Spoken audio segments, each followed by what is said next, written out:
Got traffic there. Blaster, just take it up to the departure end of the runway, then a left turn and a lowest downwind.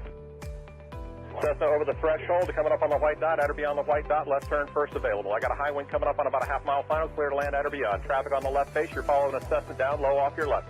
Square it up just a little bit, and then we're going to get you in. Start your descent, though. Start your descent on the base. Traffic on final, give me follow on base. Base traffic, start turning toward the numbers now.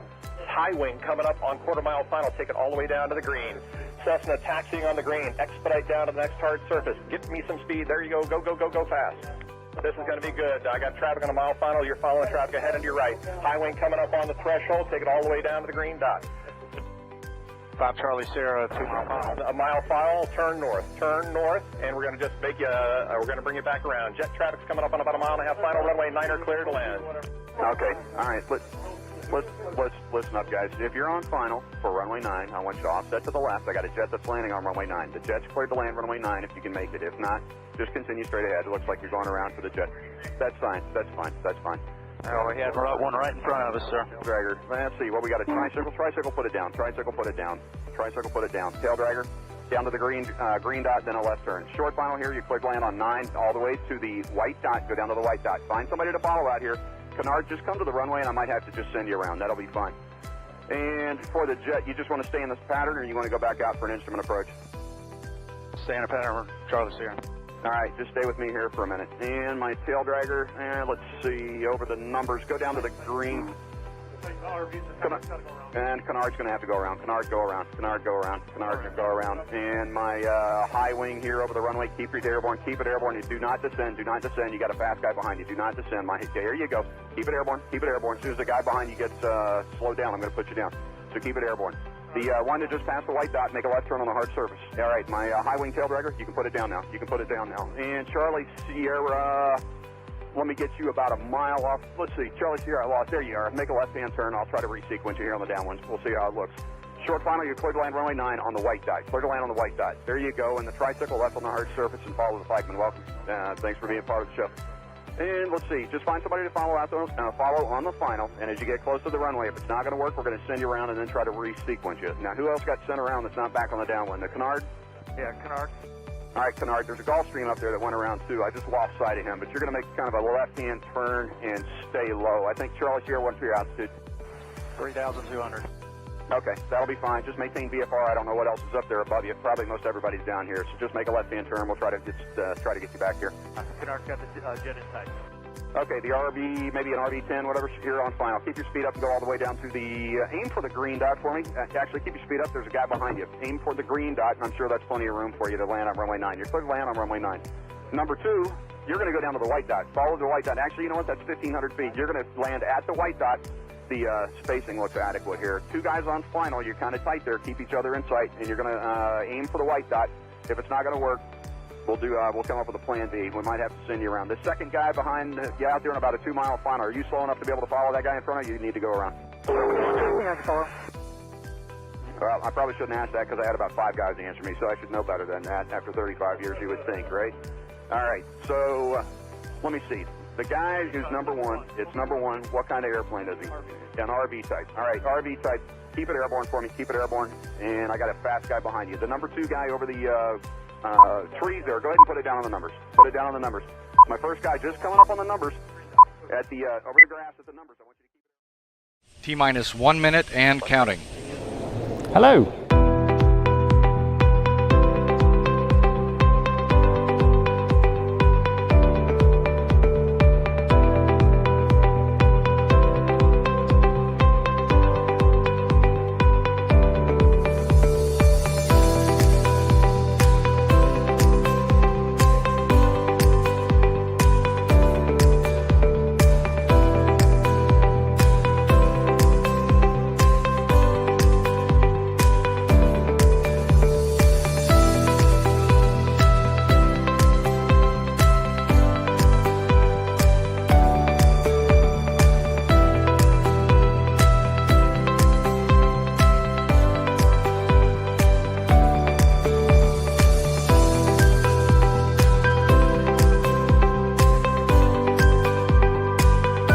Four, three, two, one. Hello. Hello, everybody, and welcome to this Thursday night's live stream. Coming up tonight, we've got our normal SkyDemon tip, and it's a pretty good one tonight. We got weather from a brand new, and some would say improved Simon. Ed will be taking a look at this week's news from Sun and Fun. I'll be taking a look at next week's news from Aero. We got a whole bunch of other news as well. And we'll be talking to Colin MacKinnon about a plan to have a pilot-owned but not-for-profit airfields for the benefit of the public in Scotland. So, welcome, everybody. Oh, quick, before I go, don't forget, if you haven't already, give us a like, give us a comment, give us a subscribe, share the link with loads of people. Make it do that viral thingy. And go for it. not the one that you need penicillin for. The other one. No, that's an antibiotic. Yeah. I had a day off that day when we did medicine at school, so I got it wrong. Oh, there's love for Dave. Oh, yeah, there you go. Right. Where are we? Oh, it's me, isn't it? It's still me. Yes. Surprise! We're hot tonight. We are. Where's my mouse gone? There it is. Anyway, we couldn't do this without SkyDemon. Thank you very much, SkyDemon. We look forward to seeing you in Aero next week. And here is your tip. This week it's from Hannah. It's a bloody good one. Here you go. Hi, I'm Hannah from SkyDemon, and this is this week's top tip. When flying over high terrain, the Colour High Terrain feature is a great way to easily visualise mountain valleys and passes while planning your route. Go to Mapping, Terrain and Surface Features, and toggle on Colour High Terrain. Here you can set the maximum altitude that you're willing or able to fly. You'll see the colours on the map change, and there's a handy key here to tell you what the colours mean. Any terrain higher than 500 feet below your reference altitude will be coloured red. Then there's a band of orange for any terrain higher than 1,000 feet below the reference altitude, and then a band of yellow. And any terrain lower than 1,500 feet below your reference altitude is shown in a pale green to contrast the high terrain, making the valleys easily visible. You can also turn on Colour High Terrain in Go Flying mode, which uses your own altitude as the reference altitude. For more information, go to our website, skydemon.aero. That was pretty scary looking terrain. It's scary looking terrain. It's a pretty underused feature. I mean, I guess around here there's not a huge amount of terrain, but it's I can see Diamond. Wow, look at that. Oh, yes. Now, while we can't call on our wizard of weather, Simon Keeling, we have a new forecasting secret weapon, the weather bell. It's so secret that even I don't know. Yeah, I drew the short straw because I've actually done one of Simon's weather courses. So, what have we got in store this weekend? Friday. I'm sorry, it is going to continue to be breezy. There are likely to be some showers across eastern parts of Ireland and the western parts of northern Wales.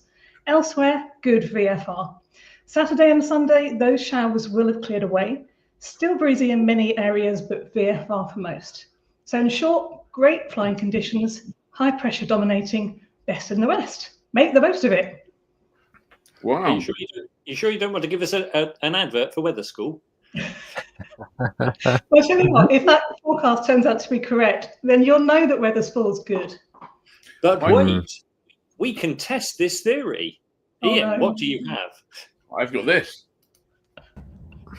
Hi everyone, well I couldn't let you down and not give you a forecast this weekend. You see how dedicated I am to you. So excuse the background, bit of an unorthodox background for you this evening, but I wanted to get the forecast to you because it looks like being a decent weekend. High pressure is going to be in control for tomorrow. For Friday, it looks like being fair conditions.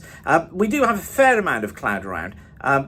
First across some eastern coast, but that clears quickly, and then actually it's going to be a fair day. Quite a brisk easterly wind across many southern parts of the country, but typical cloud bases 2,000 to 3,000 feet tops, up at around 6,000 feet. On to Saturday, breezy again across more southern areas of the country.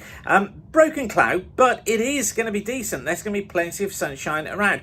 That easterly probably is a little bit mixed, a little bit turbulent, and I do think haze could become more notable as we go through Saturday. At the moment, I don't think anything to really put us off, but I think it will be there. Low cloud and some fog may affect eastern parts of Scotland, but generally another fair day. And then for Sunday, that easterly there again through Sunday, particularly in the south. Gusts probably 15 to 20 knots, but it's not bad. And again, I think there could be a little bit of haze around. Eastern Scotland probably free of the fog by then, so many areas are going to be fair. Good spells of sunshine, typical bases 3 to 4,000 feet, tops at around 7,000 feet, and the high pressure continues. No spaces available on weather schools just at the moment, but if you go to weatherschool.co.uk, you can take my pilot's guide to Scooty course. You know all about these critters. I'm always going on about them, but they are fantastic for all pilots to get used to using. You'll be able to forecast things like cloud bases, tops, showers, rain, winds at various different levels. You'll know whether the clouds in layers or not, and they really are great for just about everybody, and you can use them for any location up to and beyond 8 days ahead. So if you're interested in that, go to weatherschool.co.uk. Failing that, have a great weekend, and I'll see you soon. Bye for now. Well, I think we can say that the two are almost indistinguishable. I know, didn't know which was which.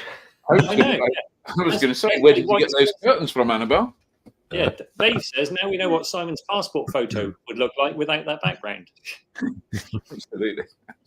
Right. Should we move on to a bit of news? Absolutely. I think we should. I think it's me with the first bit of news, isn't it? And this is things from Sun and Fun, because the Sun and Fun Aerospace Expo in Lakeland, Florida, opened on Monday and runs till the 6th of April. And news that we heard coming out of there was a new a new Garmin G1000 NXI flight deck added to the Epic aircraft line to create the new E1000 AX. This is one of 25 new features. So the G1000 NXI brings auto land, auto throttle, and a bunch of safety features. There's also exciting things like automatic yaw damper and electronic brake hold, which electronically applies the brakes. And just in case you didn't know, this prevents aircraft movement. Is that in case you need to do a hill start? Yeah, I guess so. The racing starts. Yeah. Yeah. It has cool view windows, which optimizes crew visibility, because windows are good for that. And reduces glare. Other cool stuff, it's got Garmin GDL60 with plane sync, and basically the new E1000 AX, it's a little bit lighter because it's got some cool lithium batteries in it and some other stuff, and so £50 saved over the E1000 GX. It's a hot ship, 333 knots, climbs at 4,000 feet per minute, and operates up to 34,000 feet. So that's an interesting new machine. Sun and Fun attendees who might have been worried that at Lakeland, Amazon have moved in. There's a 220,000 square foot distribution centre at Lakeland.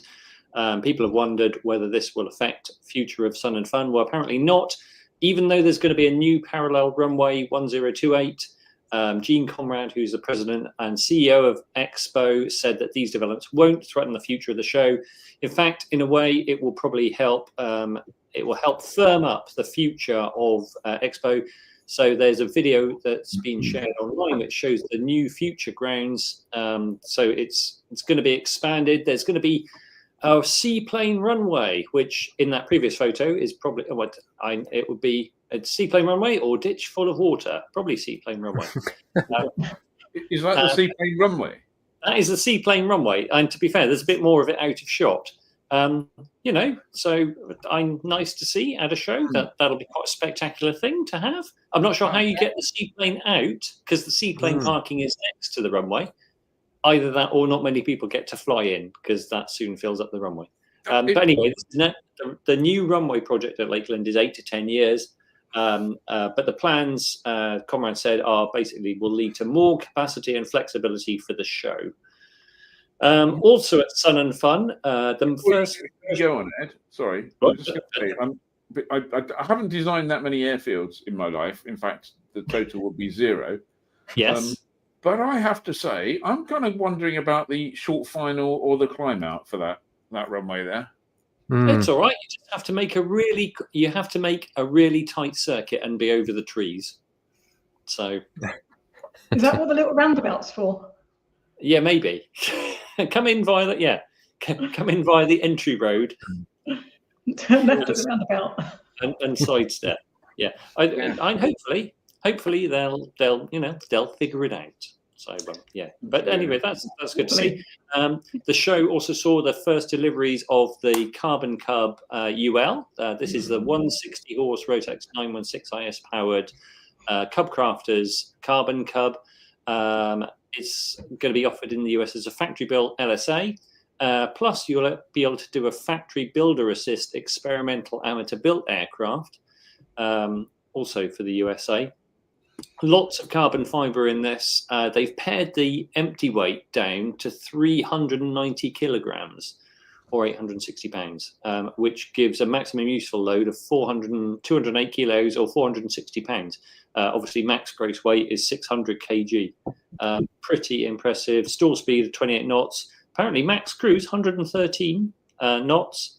Takeoff 15 meters. Landing roll 27 meters. So, I mean, 113 knots, 160 horsepower.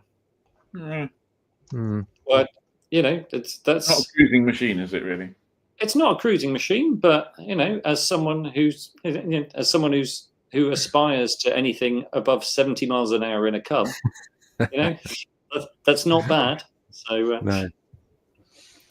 no. And obviously, it's I believe the Carbon Cub UL is coming to the UK. So that's one of the types that we'll see here. So $293,000 entry price for that toy. So quite punchy. Just for the smiley face. Yeah, it is very smiley, isn't it? A week today, apparently. I've just heard on the news. So now's the time to get your order in.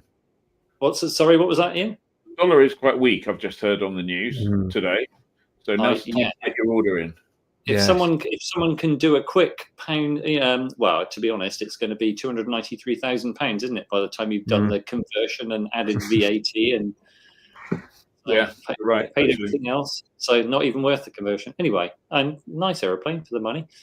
Cirrus owners also smiling because there's news of Cirrus IQ Pro. This is and the app that gives owners even more insight into their aeroplane.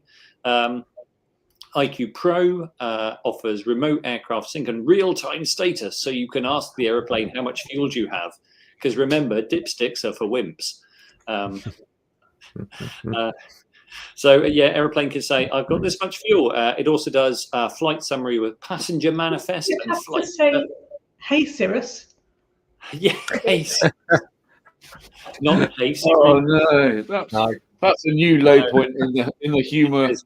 A million iPhones just woke up and went, "What was that?" Including my own. One of the interesting things in this new Cirrus IQ Pro is it's got a thing which is currently in beta test called Approach Score. Because this is just what you want, an app on your phone, being the latest assessor besides your passengers of how well you're flying. Approach Score is a feature designed to gain clearer insights on stabilized approach criteria for each landing with objective data to ensure continuous pilot improvement and safety. So the app push your number up 6. The app, yeah. Let's try it harder. Yeah, and you go 6 out of 10, and then the app says, "Sorry, I am scoring you out of 100."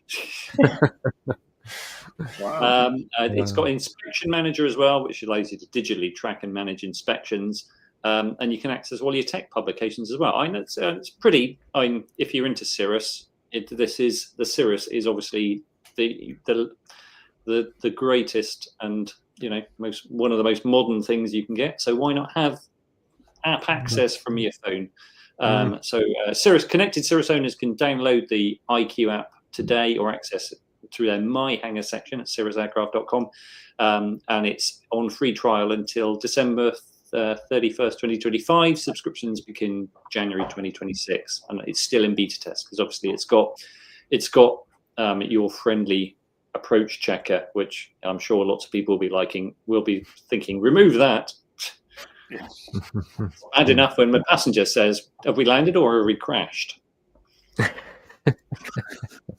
Nobody says that. Nobody says. Cool. Paul Senkupta says that's brilliant. I can't think of anything better than not my own aeroplane judging me. Yeah. Paul, your aeroplane judged you quite harshly, seeing as you've ignored it for a while. Yeah. If Tim and the SkyDemon crew ever get bored, that could be a feature that they could implement in SkyDemon, I would expect. It could actually. Hi, I'm Tim from SkyDemon. Your landing was a 2. Yeah. Yeah. Well, I mean, you only need a little G meter, don't you, for your landing? So that would. Well, it's bad enough now that Apple Watches, people in the latest version of the Apple Watch, some people were landing, and it was like, I'm calling the emergency services. You have experienced a crash. No, that was just my normal landing. My phone did that once. Well, we know, Johnny. We know you. You're under notice to improve. I'm calling the CIA now for remedial training. Oh, damn it. Annabelle. Yes. If you like a bit of engine nerdage, we've got a new video out with Ed telling the story of the forgotten Rotax, the 936. He takes us back to the 1970s and talks us through the development of the 300 horsepower V6 engine, which, despite considerable interest, got shelved months before certification was due. I will point out that the Rotax 936 wasn't around in the 70s, but Rotax did start in the 70s. And I'll point out that it actually got certified before they canned it. I know, yeah. So late 90s to 2006, and it's that video went live, and someone emailed me and said, "Oh, good April Fool, 300 horsepower Rotax," and you go, "No, it was real, honestly." So give it another couple of years, and I reckon those Norwegians at Edge Performance will have 300 horsepower out of a 912 ULS. I would think so. Yeah. Would you like the nitro option with the 912 IS? Yeah. Right. Okay. It must be me, and this is all about next week's news. So big news for us next week is we don't have to say, but we are very happy to say that our coverage of Aero 2025 will be supported by Cirrus and Continental. So thank you very much, Cirrus and Continental. It's a fiendishly expensive thing to take 4 people out there and to go and gather all the news, publish the news, do the videos, get it back, do the live stream, do the Sky stream, do that whole thing. And frankly, we probably couldn't afford to do it if we didn't have the support of Cirrus and Continental Aerospace Technologies, as they're known. So thank you very, very much. Okay, first off, talking of the coverage, we are going to have a go. If you're a Flyer Club member, and if not, why not? Come on, seriously. We're going to have a go at doing the Sky stream instead of Wednesday, because we'll be running around like busy people. We're going to try and do that on Tuesday. So that'll be 3:00 Tuesday, if we can get the technology to work, if there's enough signal, enough bandwidth. If there isn't, we won't do it, but we're going to give it a good crack. And then live stream, we will be doing live stream on Thursday, normal time, so 7:30 UK time. And we'll be doing that. Whoever's got a hotel room with the best internet, will do that from there. So don't forget, tune in, see what we're talking about, see what's going on. One of the big things going on at the show, one of the big launches we've heard about, is a brand new engine from none other than Kawasaki. So it's a new concept. There's either a 4-cylinder or a 6-cylinder. They're inline engines. They're kind of looking at those. I do kind of wonder if they need to be upside down or not when they go in, or whether they'll make an airplane look a bit weird. But as it says here, liquid cooled, that's okay. No shock cooling, that's good. Turbocharged, good for altitude. Fuel injected and uses unleaded fuel. That's a very, very good thing. Electric throttle and FADEC means that you'll be able to do all sorts of funky things with it as well. And in terms of power, the 4-cylinder should be delivering 200 horsepower, and the 6-cylinder 375 horsepower, which is a chunky old thing. Particularly as it's got to go through a gearbox. I think they turn over at a fair old whack. There's something like 8,000 RPM, I think, aren't they? Yeah. So that's going to be an interesting thing. Looking forward to that. The press conference from that is actually on the Thursday at 3:00, I believe. So we'll tell you all about. But I mentioned that because there's a kind of gathering of Flyer people at funny enough, at 3 o'clock on Thursday, between the two halls in the bar out there. So one of us will hopefully rush out, grab a beer, say hello, that kind of thing. Johnny, you were going to say on that note, something that Paul Sengupta mentioned earlier in the comments, and I've just found a photo. No, what? No, the bar burnt down. what is that? Yeah. And I have confirmed it. There are news stories. Yeah. Oh my word! Well, I guess at least that's the bar and not the halls.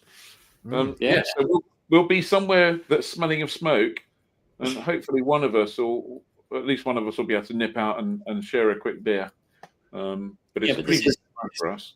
This is the land of German efficiency. I bet there'll be a new bar in place by We built it. by Monday. Yeah. Yeah. So do we think? Sorry. Do we think we'll see a Kawasaki powered Tiger Moth one day? Well, with 375 horsepower, that would be entertaining. The modern gypsy. Yeah. Yeah. Wow. And it is fiendish. It's a fiendishly difficult thing to take an automotive engine, and they're good. Obviously, Kawasaki, like many of the Japanese engine manufacturers, great at making reliable, and reliable engines in enormous numbers. But to turn an automotive product into an aviation product, that often comes with quite big technical hurdles. So, Ed Hicks, you've probably thought of this already, but if you haven't thought of this already, I think, given that you're becoming Mr. Engine Nerdage person, you ought to do a video of automotive engines that didn't quite make it in aircraft, or automotive engines that made the leap, at least for a while, in aircraft, because there's a whole bunch of them over the years. I accept that challenge, and there's the since doing the Rotax 936 video, I've already got ideas about what might come next. So yeah. It's a big. Obviously, most people remember the Porsche engine, and that worked really well. But even a big challenge for Porsche. So, and even then, they went, "Oh no, that's just too scary. Quick, cancel it again." So, and all of what started life was the T-Dirt that became the Centurion, that's now the Continental Centurion, and the Ostro engines from Diamond. They all began life as automotive engines. Yeah, and that's a good example of actually where it's working out, because that's derived from a Mercedes diesel engine, isn't it? The Ostro engine. So. Yeah, there's a bunch of Subarus flying around. Yes. And a whole bunch of other things. Anyway, other news that we're expecting from Aero next week is Bristol are going IFR with their B23. I guess that's looking at the training market. And then we have, where's my picture? There you go. It's in there. We've got, these people called, no, they used to be called Blackfly or something, which is always a weird name. Now they're called Pivotal from Helix. So that's making its first European appearance. That, to avoid any doubt, is not Europe, but that will be around. I've seen this in the States, because obviously we've seen the Oshkosh. I'm really excited that this has come to Europe. So. I am too. It's going to be a good one. There's a company called Go Get Air, which I've always thought was a kind of slightly strange name for an aircraft manufacturer, but Go Get Air are coming with their G750, and that's their little, I'm guessing that 750 is going to be a VLA, but if you look at the exhaust coming out there, you'll notice that that's a turbine exhaust, and that's coming from the Turbotech turboprop engine. So I'm expecting a lot of turbine lights and VLAs. And that's a 4-seat turboprop. It is a 4-seat turboprop. It is a 4-seat turboprop. So that's good. And okay, someone give me a. Oh, there you go. Now I know what that story is at the end. Bar gone. I'm thinking, what's that all of a sudden appeared? Yeah, bar gone. That, can we have that picture again, Johnny? Yeah. Bar gone. Stand by. Here we go. Oh dear. There is another one beside it. Well, that's looking a bit charred, though, isn't it? It's looking a bit charred as well, isn't it? For that, obviously, you can go and get your flame grilled burger. Yeah. The tree's looking a bit worse for wear as well, to be honest. Yeah. You see the guy in the lift at the top, on the right. Mm. Jeez, That's wow. That's quite impressive. If you haven't been to Aero, this is firefighting in the middle. So there's two giant halls, and this is like a big yard in between the two. So that's probably a challenging place to have a fire, I would imagine. Yeah. I was just wondering where they got the fire engine in. So presumably they would have had hydrants all over the place, I'm sure. Yeah. Cool. Who Johnny. knows? Yeah. Johnny. Yeah. So April 1st saw some good or great April Fool's jokes from the aviation industry, many of which you've probably seen. The best was probably Flight Radar spoofing two Concords flying from Paris and London over to New York at 60,000 feet, Mach 2, or 1,000 feet there. They were the most tracked aircraft all day long. And I saw a few posts online on Facebook and Twitter of people who weren't in the aviation industry but still have Flight Radar and were properly taken hook, line and sinker by it. You think people would have noticed? Because it's like, where did it depart from Heathrow? How did no one notice that takeoff? Heathrow was closed. They had a fire, surely. Fake news. And elsewhere, Turbotech, the makers of the TPR-90 turbine, which we've seen at Aero, they posted a photo of them claiming to be flying alongside Everest at 29,000 feet. But as Ed pointed out, obviously they've got no oxygen cannulas on, so that was the first giveaway. And then the second was it doesn't quite look like Everest, and they're based very close to the Alps. So that was fairly quickly debunked. Although Dave did fall for it, didn't he? Dave did, yeah. Nice of you to drop Dave in it there. Can't defend himself. So, this DFT and the CAA got in on it too. They announced £20 million of hilarious funding to make drone technology and flying taxis part of our skies. This is part of the Future Flight Challenge, which apparently is already powering 17 ambitious projects around the country, including medical supplies flying around Scotland, air traffic system work in Belfast and in Coventry, where they're still looking at doing some kind of vertiport. But apparently that was real. Really? Not an open call. There's a mention in there of having taxis, eVTOL pilotless taxis or something by 2028. What are they, bonkers or something? Anyway, who knows? And what about my favourite April Fool? Yeah. So elsewhere, Extra Aircraft released a mocked-up version of the Extra 300 called the NGC, which is a canard-based version, which is brilliant. Yeah, that was a very good one. I like that. That'll probably fly anyway. That'll work, wouldn't it? Yeah, it looks like it would. Would that be the first tail wheel? That would be the first tail dragger canard ever made. Well, you would know the answer to that, Ed. You know everything. I'm struggling to help. What about the comments if you know different? But I've got a feeling if they made that, that would probably be the first tail dragger canard. What about the quickie, Ed? Which that's more a that's. You're propositioning him. That's a bi-wing aeroplane because they're both wings of equal size. So, not really. You're propositioning him, Ian. Yeah. No, what about the quickie, not a quickie? Mick Ward had a Q2, and he's going, no, that's cute. But, wings of the same size. What about the Rutan Bush Stoll monster-y thing? Oh, yeah, but that was a connected, the Grizzly, that was a connected wing kind of thing. Yeah. Need more info required on the definition of canard, I think. So Let's it's see if beyond my knowledge. So. Right. Anyway, Annabelle. April landing fees. This month for Fly Club members, we have Fife, Strathaven, Sleep, and no, this is not another April Fool. We do have Cardiff. If you use all of those, it will save you at least £54, which would more than cover annual club membership. Next month, I'm hoping to get one for Haverford West, given that the lease has just been taken over from Pembrokeshire County Council.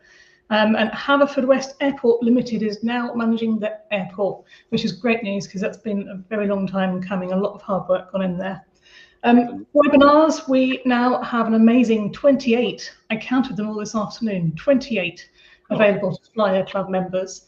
Coming up next, we have Dave White with an update on flying into Europe. He's on the 15th of April. And you can catch up on all the webinars in the dashboard. Most recently, we had Steve Morley in March giving advice on spring cleaning your flying. We've had Ed Bellamy on piston engine icing and Mark Greenfield's advice for making forced landings. So yeah, get all of those and your free landings, load of other benefits, all via the members dashboard. Excellent. Good. Thank you very much. Don't forget, like, comment, and subscribe. Do all that stuff and join the club. Right. Without further ado, let's bring on Colin. Colin, hello. Thank you very much. Just need to do that little moving around thing here. See, this thing's got weird layouts now. Well, there we go. We got her in the end. Colin, thank you for joining us. Colin, you're famous, I should say, for featuring on Grand Designs and for running Strathaven, which is that Strathaven? How do you pronounce it? Strathaven is how it's pronounced around here. Well, I guess as you're in Strathaven, you probably got top trumps on the correct pronunciation, I'd say. So, I mean, running airfields as a not-for-profit is probably not something new to the aviation world, sadly. But perhaps you could kind of give us a quick introduction to the way Scotland, if Scotland's at all different in the way it works. You've obviously got Highland and Island up there as well, running a whole bunch of airports, but also this project that you've been talking about for a little while now, including Broadford and Plockton and perhaps others. Yeah, I mean, basically, I suppose the aviation scene in Scotland is smaller. We're quite a large country with a relatively small population compared to certainly England. We do have some wonderful airstrips to fly, beautiful, stunning scenery, but they are in quite remote areas. And in fact, that was one of the reasons many of them were constructed by Royal Engineers in the early 70s, late 1960s, primarily as facilities for the air ambulance. So unlike in England, where there's maybe a lot of ex-military, ex-World War airstrips, up here, these remote ones were built more for the air ambulance. And of course, the air ambulance over the years has moved to being helicopter-based, and the legacy is that several of these strips, like the ones at Plockton and Broadford, are owned by the local authority, by the council. And we all know that the councils are finding it really, really hard to balance the books. So there's lots of essential facilities they have to keep going, and there's other things that are squeezed, like libraries, parks, and airfields. So Highland Council announced a few years ago they were thinking they were going to close the airfields to save money, and the only people really interested in keeping these airfields open are pilots. So the logical conclusion was, can a bunch of pilots get together and take over these airfields and keep them open? As you mentioned, not for profit. Yes, there's probably not a runway in the UK that actually makes any money. It's the shopping centres and the car parks at Glasgow and Heathrow and places. The idea is that hopefully we could run them on a more break-even point of view. But again, there is one advantage. I mean, here at Strathaven, we're not for profit. Over the last 6 or 7 years, we've had about £80,000 worth of grants from various organisations to help us do what we do here at Strathaven. So there's access to money from outside the aviation community, which I think is also very important. And that access is available to a not-for-profit company and not available to a council. So that's basically the idea. Let's take responsibility and take control. And so I'd like to come back to Strathaven in a minute, but we're in that kind of, I don't really want to call it a dream, we're in that project, if you like, or are we? So we have a thing in Scotland called the Community Asset Transfer. So there are websites with all the council-owned property, and a community of place, local people, or a community of interest, in our case pilots, can approach the council and say, we want to take over this facility. So what we've done in the last few weeks is we have actually lodged an official expression of interest. And the key thing about that is it gives us a point of contact in the council who will communicate with us about everything. Because what we'd found until then was it was just really, really difficult getting somebody in the council to actually talk. So been doing a lot of background stuff. We've been putting together big files about title deeds, planning consents, plans to turn Broadford into a commercial airport, all that sort of stuff, putting that all into an online file. And we're now talking to a valuer to try and get a value on these strips. That was something that was a huge hurdle.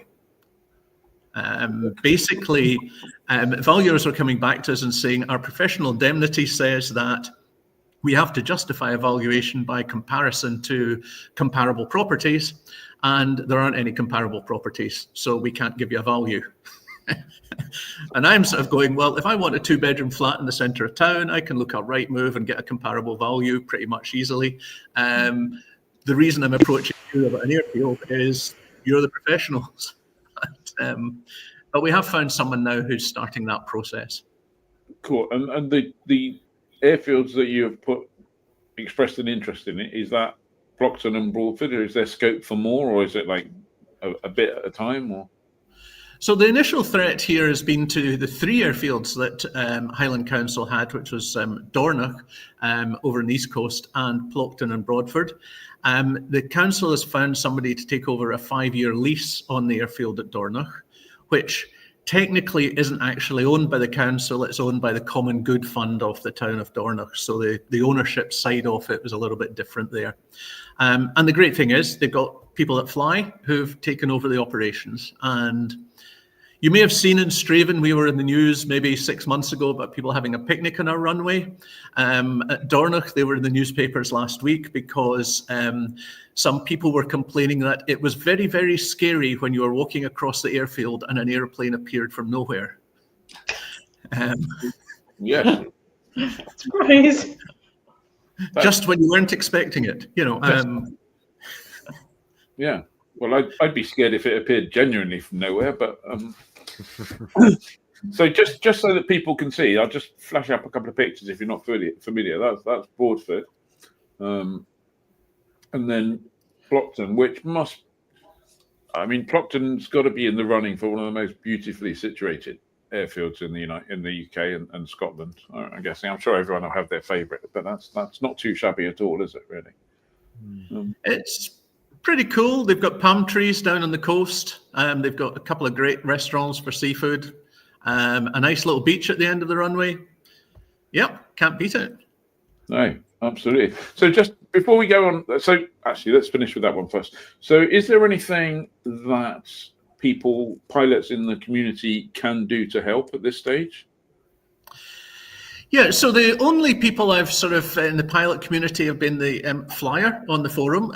That's the people I've been talking. I have now got the emails and details of about 80 people who've said they would be willing to put up. I've put a nominal £100.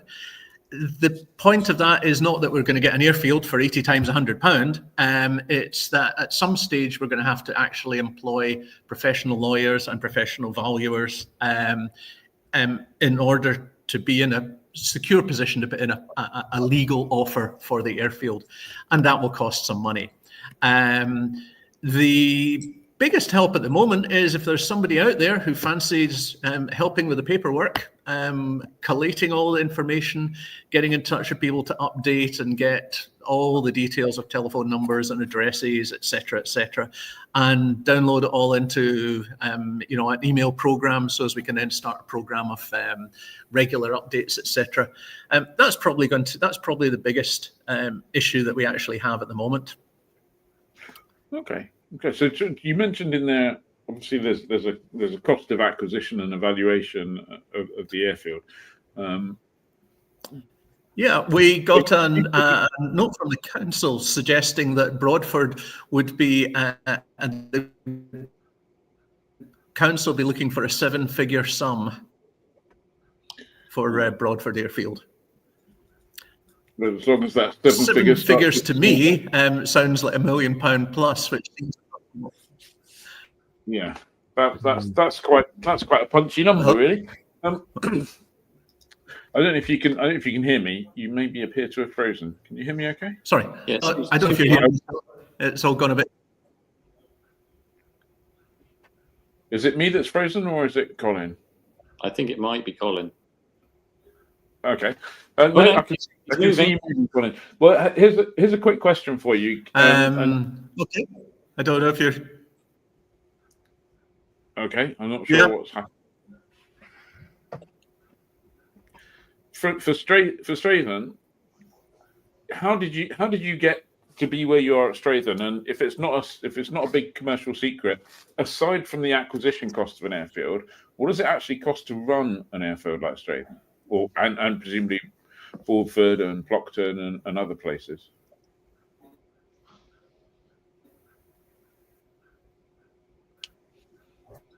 Hello. Okay.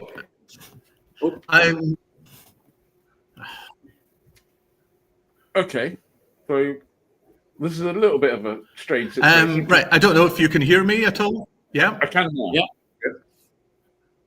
but no, yes. I can't. Okay, here's an idea, Colin. Right. I don't know if you can hear me at all. Yep, I can hear you a bit broken. Okay. Sometime plus minus. What I'm going to suggest is we're going to pause you, and maybe you can reboot. I don't know if you can reboot your connection or not. I can try. Yeah. I can hear you at the moment. Okay, I'm going to pause you. Let's do Fantasy Hangar. If you reboot your connection, then we'll bring you back in after that, and hopefully that will keep it there, and then we'll come straight back to you. So if you do that, let's just go. Oh, where's my Fantasy Hangar video? Go on. There it is. Hallelujah. Hallelujah. Hallelujah.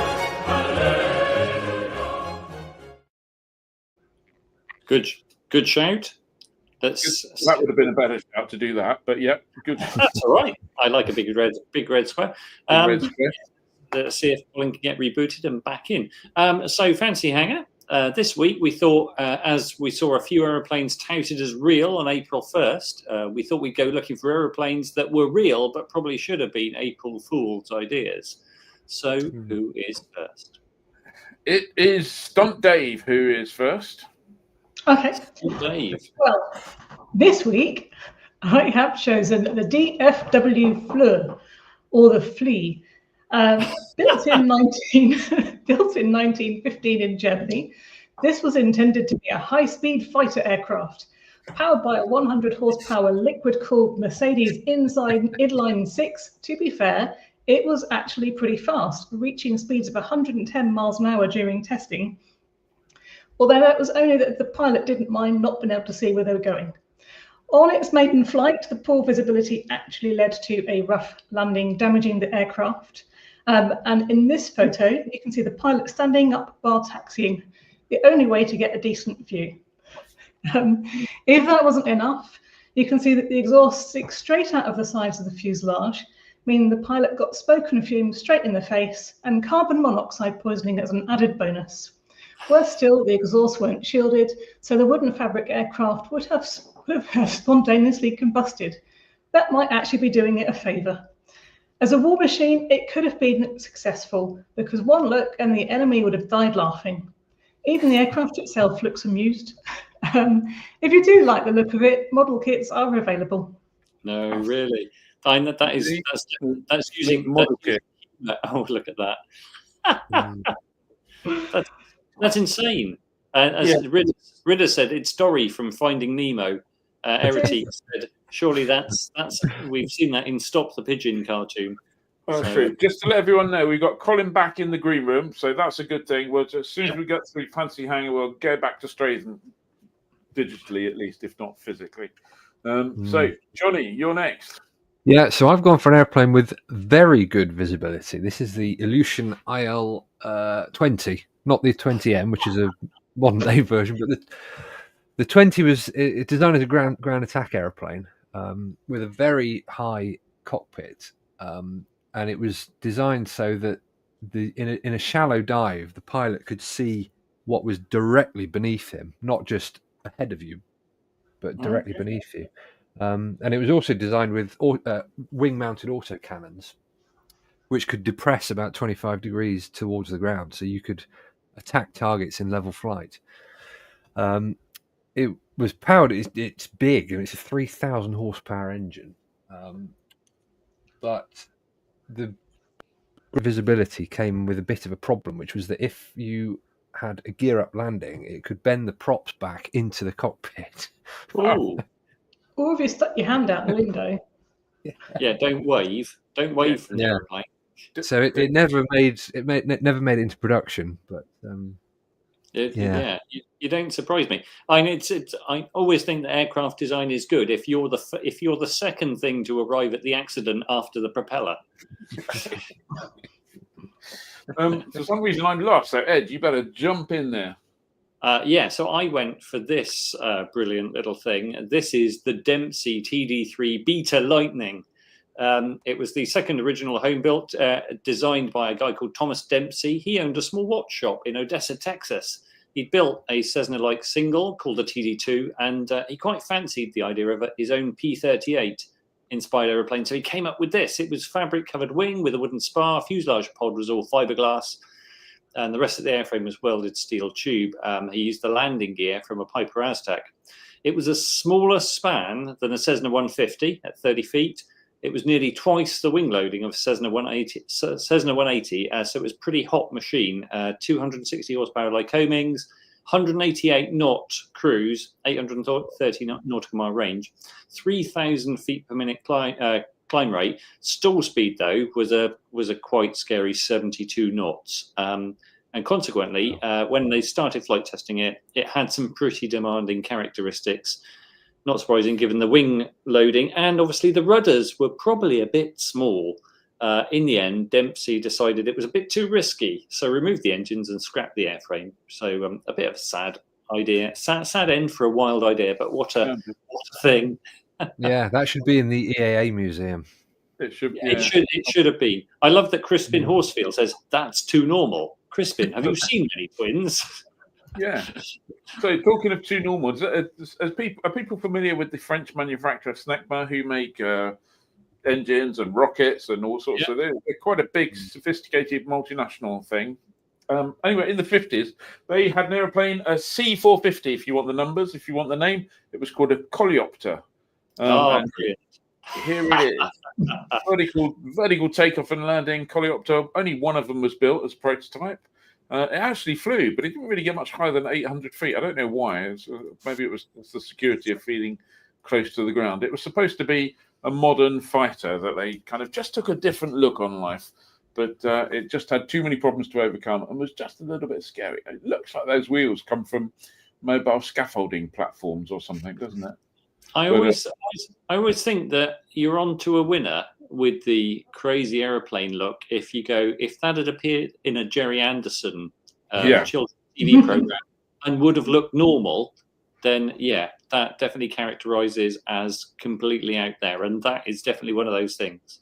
That lorry that it's being lifted up by looks just like the lorries that deliver skips to your house, doesn't it? Really? Yeah, but it hasn't got a little smiley face. Oh well, if you were that aeroplane, you'd be terrified enough that I don't think you would smile. And Ian, you say it didn't get higher than 800 feet. I think that's purely down to test pilot terror, isn't it? Is it not?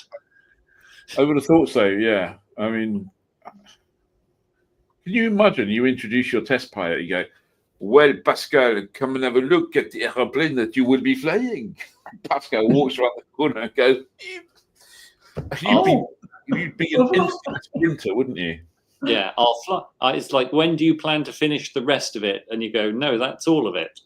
Yeah. So, I don't know. Someone's someone's got to make that design, persuade other people it's a good idea, get people to build it, and all the rest of it. And I don't know. You look at it, you go, that's just bonkers. Anyway, that's my thing. How are we doing in the comments? In the comments, obviously a few people were very amused by Annabelle's flea. Chris Holliday said it looks like a bit like the short seamere, and that is true. Oh no, that would be Johnny's Illusion. What else? Can you fly that with canopy open? It's Professor Pat Pending Converter Car. I'm not even sure where Ridders has gone with that. I'm not sure where Ridders are going with much, to be honest. There's an Ed Wins, apparently last Crispin Horsfield, 2 normal. Annabelle wins. It's a toss-up between Annabelle and Ian. Annabelle wins. Annabelle had the most amusing choice. Annabelle wins. Ian's the wheels are like the flying bedstead, and another Annabelle wins. Ian has to win with that. Smiley face is very important. Ian wins. Ian wins. Joined late, but Ian wins. That's from Thunderbird, says the wheelie plane bloke. Does it land Musk style vertically? I guess so. Yeah, because you wouldn't want to belly land it otherwise. I wouldn't poo-poo Annabelle's choice, but Ed tonight, okay. Anna Day wins. Annabelle, Ian tonight. I would say that makes Annabelle's choice a draw with Ian's choice, is what you mean to say. No, I don't think it's definitely it's not you or me tonight. It's definitely Annabelle. It's not even as khakis as I was hoping to have a cooked salmon tie, but no. Okay, right. Yeah. Jolly good. See if Collins. Difficult to choose from a collection of duds. Oh, how very dare! Following the assignment. Yes. Right, let's bring Colin back. See if we got Colin here. Yes. Right. Colin. Hello again. There you go. How you doing? Sorry about that. I don't know whether who knows the wonders of internet and stuff like that. So I was just asking a question. If you are prepared to let us know, that is, partly how you ended your story of ending up at Strathaven, but perhaps more importantly, buying an airfield is only part of the question, part of the challenge, and running it is another one. So, kind of, what should you expect if you win the lottery tomorrow and you decide you're going to buy yourself an airfield? What your annual running costs are going to be? Well, it's a good question. We actually publish our accounts on the webpage for every year. I've just actually got to upload the last lot, but there's the last 6 or 7 years down there. The income for Strathaven, as I mentioned before, there isn't a runway that really brings in any money. The income from Strathaven comes from the hangarage, which is something that they don't have at Broadford and Plockton. Expenditures involve things like insurance. People may know that we had a big hangar fire that ended up with 28 aircraft being written off about 15 years ago. So learned a lot about insurance then and liabilities. And then you've got your general third party and general liability insurance, public liability, and so on. The next cost is really maintenance. So obviously in a grass airfield like Strathaven, you've got to cut the grass all the time, hence us getting a big new robot runway mower to cut the grass that arrived today. And it's not just the money, but you also have the time for somebody to, for instance, cut the grass and do maintenance. One of the nice things from when I learned to fly was a group of us used to go up to Plockton for a week and camp and eat lots of seafood, drink lots of ale and whiskey, and do quite a bit of flying around the beautiful scenery.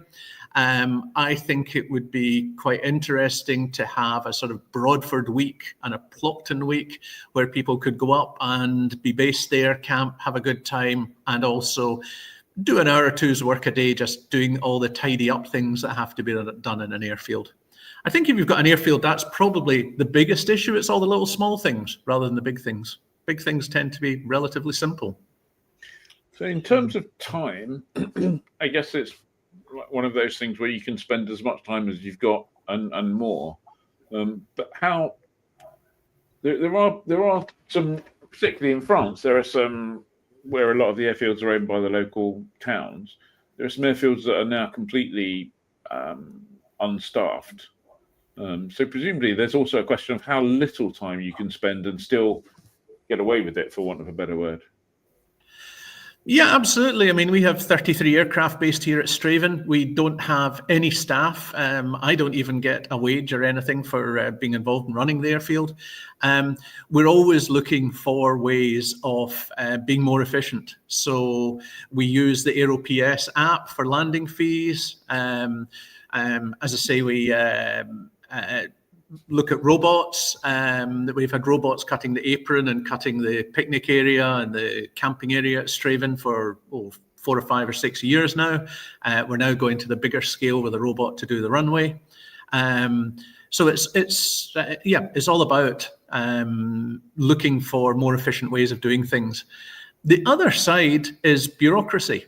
So, I mean, at Strathaven, we're next to Europe's largest onshore wind farm. We're next to the UK's tallest onshore wind turbines.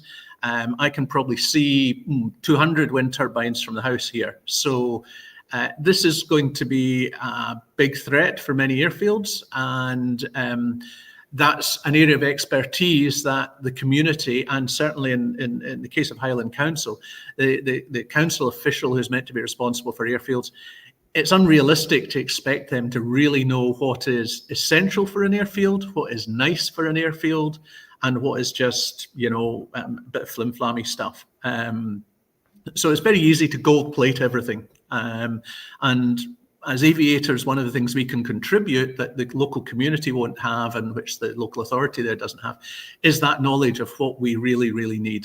We don't need air traffic control. We don't,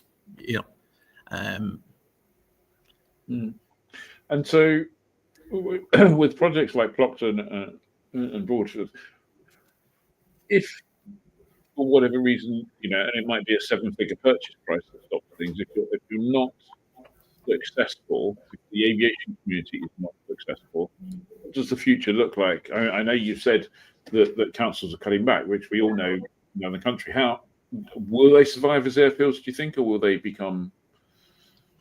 So the reason for Broadford's 7-figure valuation is the council are hoping to store wind turbine blades on it over the next 10 years, and say they've already entered contracts for that. The council has also said that they're committed to keeping Broadford for potential use as a commercial airfield.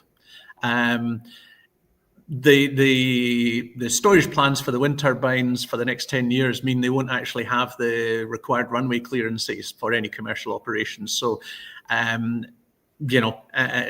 I don't think they're even aware the measurements they put in their planning application to themselves aren't even the same runway and airfield measurements as there are in the title deeds for the airfield. So it's all a bit of a mess.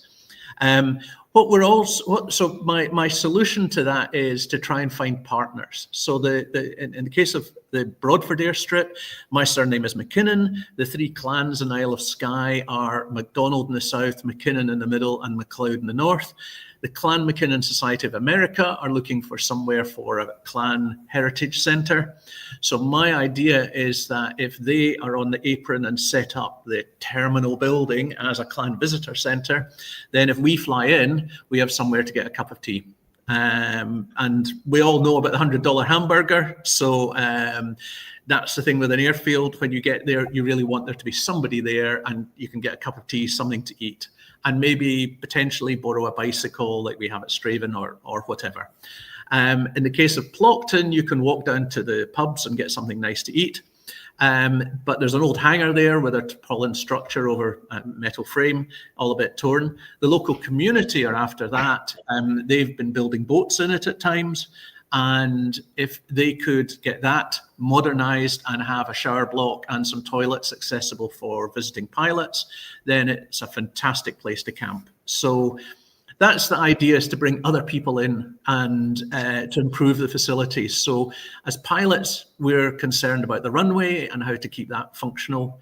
And as a community, they get a benefit from the income for the pilots, but they also actually get a physical benefit of being able to use the airfield, some of the airfield ground for their own ideas. The problem in Plockton, for instance, the Plockton and District Community Trust has just bought the local post office, and they got a lot of grant money from the Scottish Land Fund. But in their last minutes, they said that they were interested in the airfield as a community resource, but not necessarily as a runway. So that's the key point for us. If we want to be sure of keeping these places open, then we've got to do something about it. And what kind of timescale are you thinking of? Well, we're dealing with a local authority here. A week, clearly. You know the old story, there's the right way, the wrong way, and the council way, and the council way takes twice as long and costs twice as much. So we're working at the moment just trying to get a rough evaluation of personally, if it was valued like a pub or a restaurant, it would be valued on a multiple of the profits or even a multiple of turnover, which would mean the airfields are worth maybe 10 or 20,000 pounds each, minimum amount of money.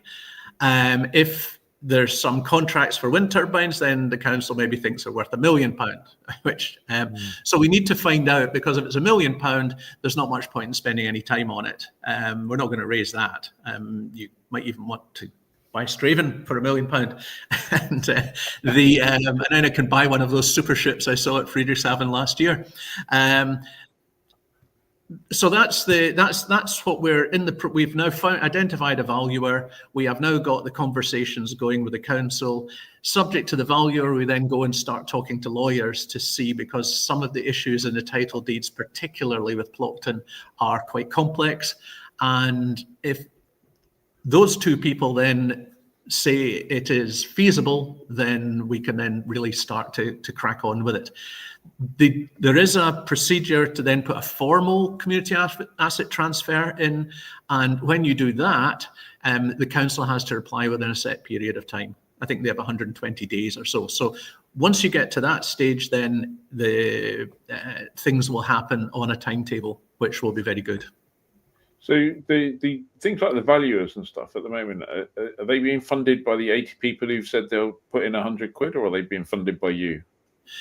Everything at the moment is being funded by me. I'm going up to Plockton and Skye in 2 weeks' time, and I'm going to be sitting at the airfield at the Easter weekend on the Monday at both airfields, one in the morning, one in the afternoon, with an advert in the local paper saying to any local people, if they want to pop down to the airfield and have a chat about what our plans are for the airfield. So starting the community engagement, which is a vital part of the community asset transfer process. Once we get an idea from a rough idea from the valuer, then what we'll also then get is a price for an official formal valuation. And then that will allow me to approach the lawyers and say the same question: what do you think about this? Am I understanding the law the right way?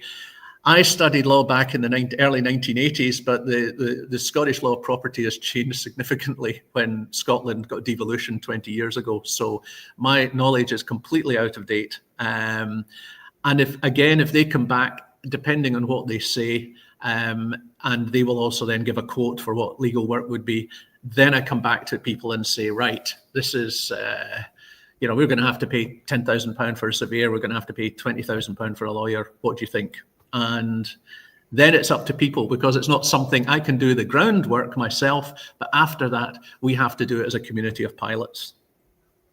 Well, on that note, I think it's I think I'd like to say thank you to you, because I think most of us know that general aviation relies an awful lot more than it perhaps should on a small number of individuals who plough very difficult furrows at times, and to say to you, please keep us in touch. And if you get to the point where, I know there's a pretty active thread on the forum, but please let us know. And if that time comes, we'll see what we can do to help raise some money to get there. And we've been very derelict in our duty of flying around Scotland of late for various reasons. And that's something that I'm absolutely determined to put right this year. Not to the point of camping anywhere, mind you, but you've got 2 free landing fees this month.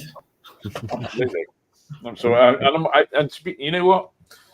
I don't think in the last 31 years, I don't think I've ever used a free landing fee, personally. But anyway, let's hope we'll see you up in Scotland. I look forward to it very much. So we shall see you shortly. Colin, thank you. Thanks. There we go. Where are you doing? There you go. Okay, briefly. who's doing it is amazing, isn't it? Yeah, and a couple of people are going. Someone asked where they could contribute to the fundraising. I'm presuming that's somewhere in the thread. If you go, we'll find that. Stick a link. People like Paul Fraser Bennison saying, "I pledged £100 at first call. Happy to reaffirm this tonight." I'm sure a lot of other people will be looking to support that. Very quickly, just run through the events. Saturday, the 5th of April, there's a gyro flying at Deanthorpe. Also, there's the spring fling at Breeton. If you happen to be in Madrid, we've got our pilot careers live there on Saturday, the 5th of April too. And if you're maybe made it onto the list, you might be flying into Brooklands on Wednesday, the 9th of April. It's not for the faint of heart because it's not a long runway. So, and obviously, Aero Friedrichshafen, 9th to the 12th of April. Dave, Ian, and I will be there. So, if you're there, come and say hello. We'd love to see you. So, Aviator Steve said, "I'm off to check my pub hasn't burnt down." Might do the same. On that note, and a quick reminder: Easter at Easter, 19th of April. So. Right, absolutely. Okay, a big thank you to Colin. Thank you very much for that. Thank you very much, team, and thank you very much for everybody who watched tonight. Please, if you can, give us a like, subscribe, comment, share the URL, spread it far and wide, and we look forward to seeing you next Tuesday, if all goes well, for the Skype stream. If you remember, next Thursday should be a little bit more reliable for the live stream from Aero, where we'll bring you all the latest news, gossip, and everything else. So thank you very much, everybody.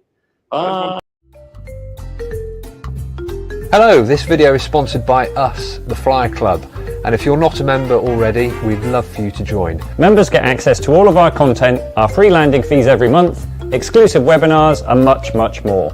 It costs just £5 per month to become a member, so head on over to flyer.co.uk/membership or click the link in the description below. It's a proper good deal. It's a bargain.